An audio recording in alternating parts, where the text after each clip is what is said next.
Здравствуйте, друзья! Я Роман Головин. Сегодня хочу по вашим просьбам снять видео примеры питания на сыроедение. Там запрос был, что утром лучше есть. Но я думаю, что будем на этой теме постепенно разговаривать. Некие наброски я себе сделал. И мое отношение к сыроедению. Я сейчас не нахожусь на сыроедении, поэтому тоже планирую в ближайший год вернуться обратно. На сыроедении был почти 6 лет, в том числе почти год на фруктарианстве, поэтому занимаюсь плотно питанием, каждый день работаем с людьми. И будет немножко вперемешку сыроедение и веганство, с вегетарианством. Смотрите, значит, наши данные, которые будут в этой лекции, если кто-то вдруг случайно попал на это видео, то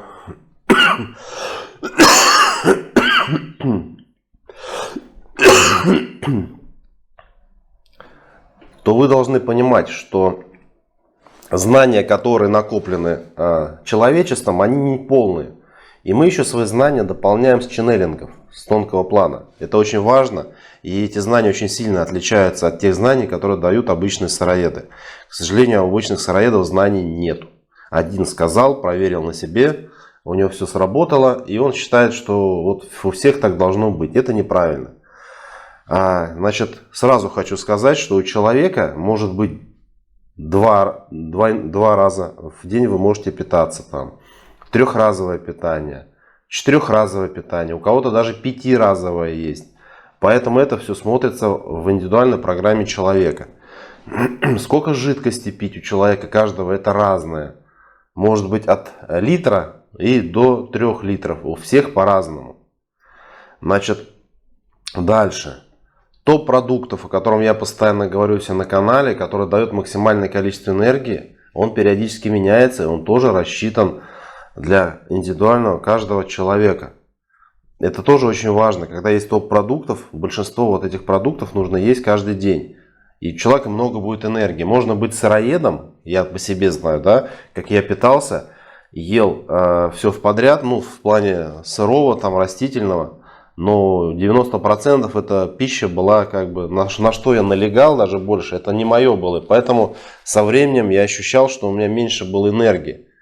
Я много раз делал эксперименты, когда питаешься вот как с интернета, да, берешь знания у кого-то, выстраиваешь какую-то схему, питаешься, убираешь моноедение, смешанное питание, больше, меньше ешь и так далее. Количество уменьшаешь, увеличиваешь. То есть на себе я сделал все эксперименты, которые только возможно.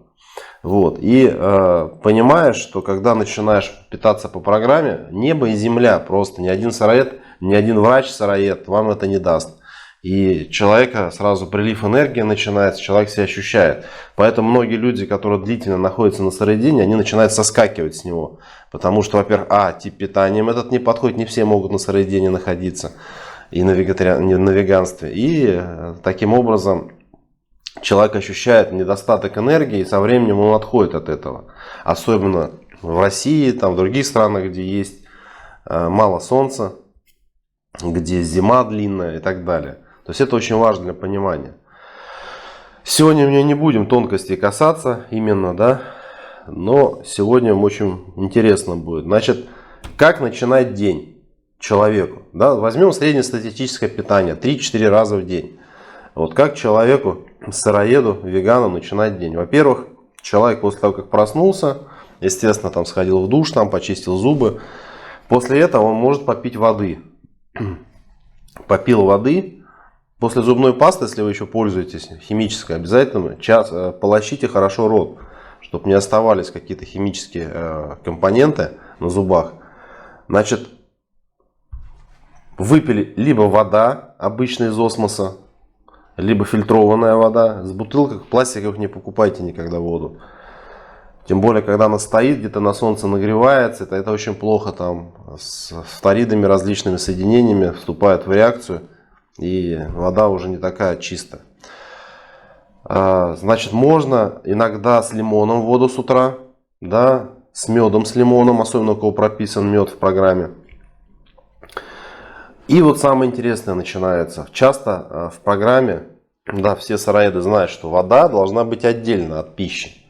И вот здесь самое интересное начинается. То, что в программе бывает прописано, через 15 минут можно пить и есть, да, друг после друга.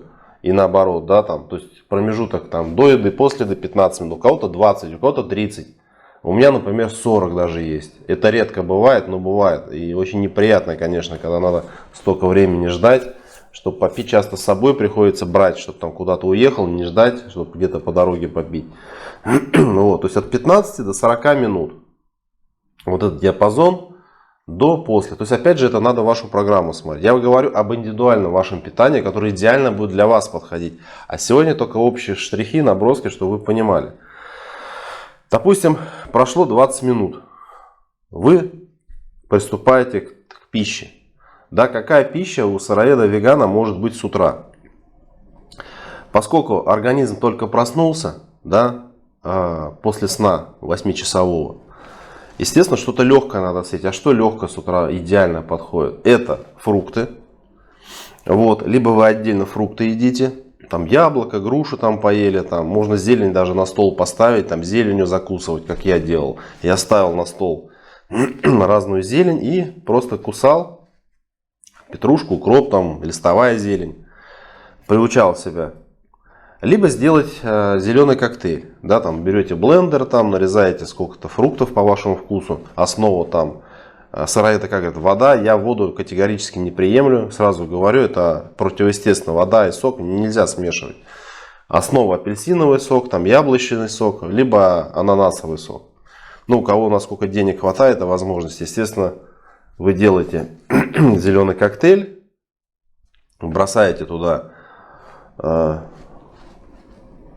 зелень разную, листовую, там такую, как вы хотите, качественную. Вот. Можно добавить туда какие-то водоросли. Ну, в водорослях особого смысла нету. Я, например, ни разу от сущности не слышал, там, чтобы они кому-то водоросли рекомендовали. Ну, уже по вашему желанию, если вы считаете, что вам что-то не хватает. Еще раз сразу оговорюсь. B12 в растительной пище не существует. Это вранье все. Не слушайте никаких сыроедов, супер-пупер всяких специалистов. Их там нет. Единственное растение ряска, которое на болоте растет. И вам что, ее хватит, этой ряски? Если бы из нее изготавливали какие-то препараты, там, ну, наверное, еще можно было что-то выделить из нее. B12, к сожалению, надо отдельно веганам, сыроедам принимать. Да, этот витамин накапливается длительное время, там, годами может сохраняться в организме, но постепенно у вас упадок сил будет, волосы выпадать на всем теле будут. Это через много лет только будет проявляться. Сыроедами это все проверено, даже не сущностями, а сыроедами это все проверено. Потом, через 3-4 часа, да, чисто теоретически, можно день и начать и с овощей. Ну, то есть фруктов не сладких, да, как правильно говорим. Там, где есть семечки, это везде фрукты. Если человек худеет, тогда, да, наверное, меньше надо сладких фруктов есть. То есть больше не сладких. Там огурцы, помидоры, перец болгарский и так далее. Но долго вы тоже не протянете. Потому что глюкоза, фруктоза, она нужна организму. И когда вот я вот считаю, да, некоторые сайты предлагают сыроедам питание для похудения. Ну это глупость, понимаете. Если человек чисто питается на сыроедении, он сам похудеет. Даже если есть склонность к полноте, как у меня, например, да, от рождения, все равно нет смысла отдельно рассматривать, какие-то чистки проводить. Там, я уже много раз об этом говорил. Организм человека таким образом устроил, биологический компьютер, он сам очищается автоматически. То есть, если человек питается обычно, то у него есть энное количество различных микроорганизмов, патогенных, условно патогенных, да, в организме. Переходите на вегетарианство, их меньше становится. На веганство еще меньше, на сыроедение их еще меньше. То есть они физически жить в такой среде не могут. В кишечнике и вообще в организме, в органах. Перешли на фрукторианство, если по программе, еще меньше их становится, там вообще минимум. Перешли на праноедение, нельзя любому это сделать. Опять же говорю, все по программе делается, иначе будут проблемы. Даже на праноедении можно какое-то время находиться, выдержать даже год, и 2, и 3. а потом начнутся огромные проблемы со здоровьем. Поэтому не слушайте тех людей, которые в этом ничего не понимают. Один, может, кто-то перешел, у него там ощущения были интуитивные, что он может это сделать, но вам это не подойдет, понимаете? Такие вещи надо узнавать на консультации, чтобы не наделать дров. И поверьте мне, это все работает.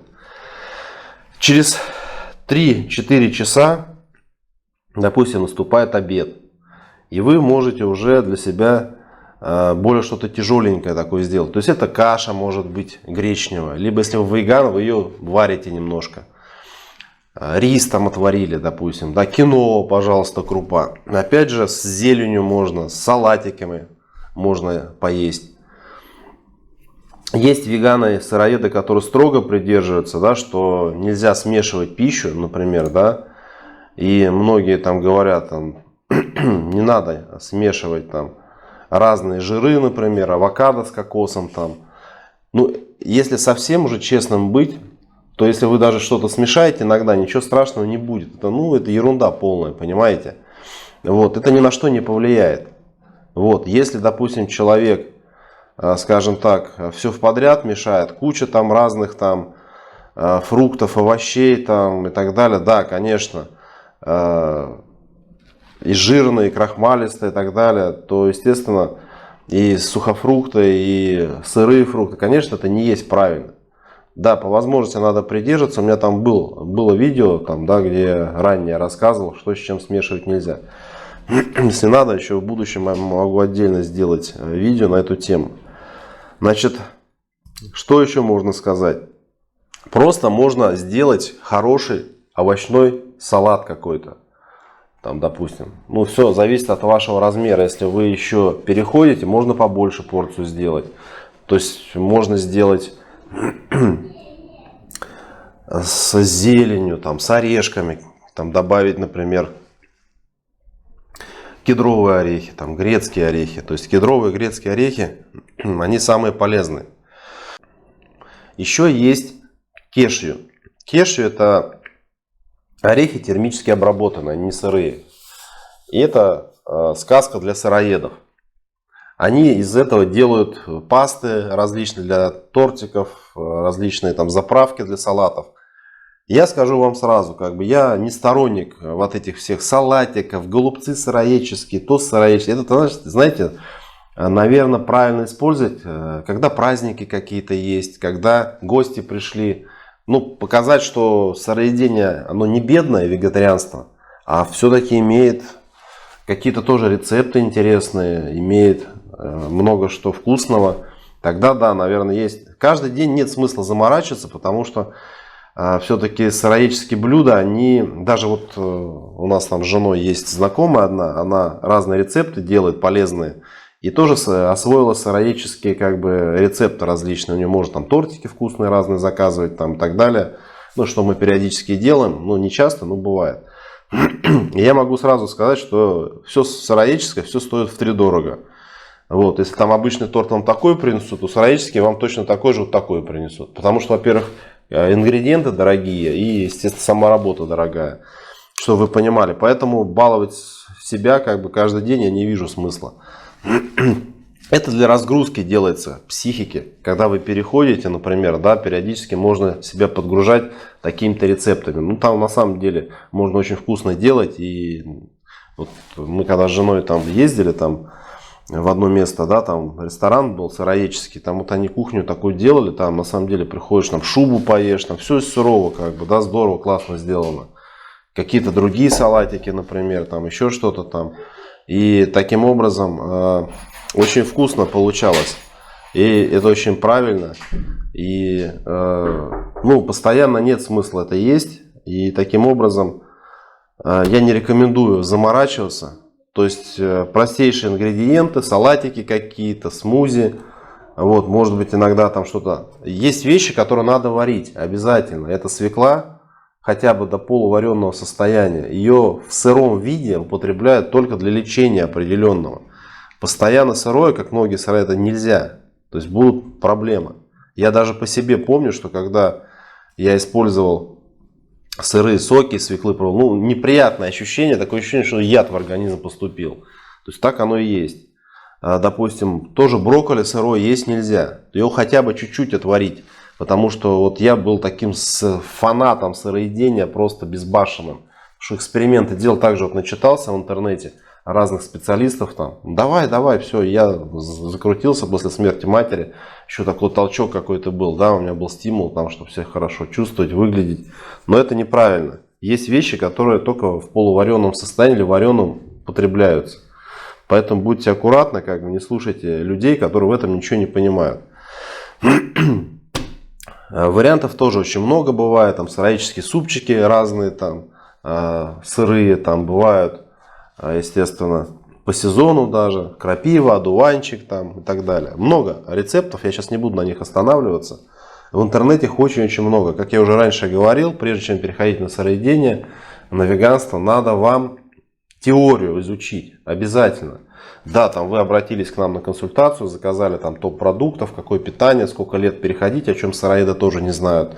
У каждого это все тоже индивидуально. И, естественно, меню, оно уже немножко разнообразно было, оно никогда в программе не прописано. И вы можете уже смотреть, как, чего и так далее.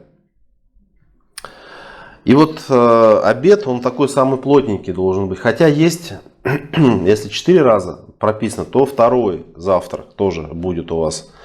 Не забывайте, что между пищей вы можете соки какие-то пить, насыщенные, понимаете, там. Те же овощные соки, ну в кавычках возьмем, это тоже фрукты, там, если с семечками.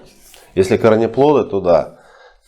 Там морковку сделали, например, с зеленью также можно выжать. Есть специальные блендеры, различные приборы для сыроедов, это все покупается. Тоже не очень дешево стоит, но постепенно можно это все докупить. И таким образом начинайте заморачиваться, перестраивать свой мозг, ищите магазины, где что можно купить. Естественно, поход в магазин он становится очень сложный, потому что в одном магазине, как правило, это невозможно купить, на одном рынке одно, там, в другом магазине другое, там, в каком-то магазине травы какие-то там можно заваривать и так далее. Ну, до 50 градусов условно. И так далее. То есть, как я уже говорил, если там взять там, 1,5 литра, например, 2 литра в сутки человеку пить надо, то из этой жидкости вы вычитаете воду, например, какое-то количество на соки идет, там, если вы супы какие-то сыроедческие, или там, если вы веган, еще что-то там полуварите, тоже должны понимать. Наверное, сделаем вторую часть. Вот, сейчас это видео закончу.